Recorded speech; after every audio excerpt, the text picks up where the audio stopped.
তো যেমনটা কি এপিসোডের লাস্টে দেখছো, জি ম্যান তার তার কাছ থেকে এক্সট্রা বুস্ট আনছে, আর তা ব্যবহার করে এপিসোড 73 পার্ট 3তে জোর একটা দৌড় দিয়ে পালাই গেছে। সে পালাই গেছে সেটা ভালো কথা, কিন্তু লাস্টে টাইটান টিভি ম্যানের রাগ একেবারে মাথায় উঠে রয়েছিল। এরপরে সে অ্যাংরি ইমোজি ছাড়া কোনো ইমোজিতে কাউকে দেখা দিবে না, আর তারপর কিসের তবাহি শুরু করবে।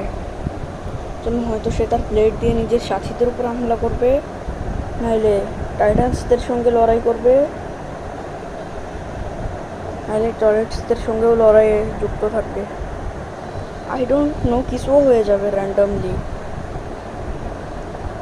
কিন্তু জি ম্যান এখনও 3-4 এপিসোড পর্যন্ত দেখা দিবে না। যদি ওরা টয়লেট সিট মারতে থাকে তো। তাই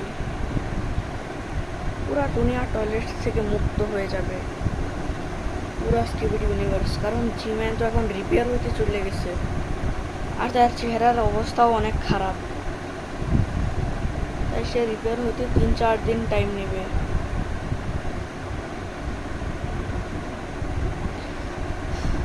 আর ট্রায়ো টাইটান্স পুরা স্টিভিড ইউনিভার্স পুরা খালি করে দিবে, খালি খালি মানে খালি বোঝো।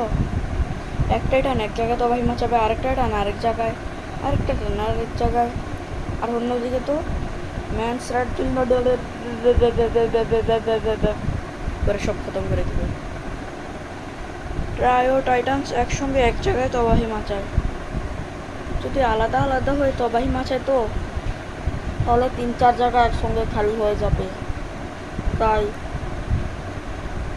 এপিসোড 74-এর মধ্যে আমাদের কোনো আইডিয়া নাই যে ওরা কী করতে চলেছে। কারণ লাস্ট টাইম টাইটান টিভি ম্যানের অনেক রাগ হয়ে গেছিলো,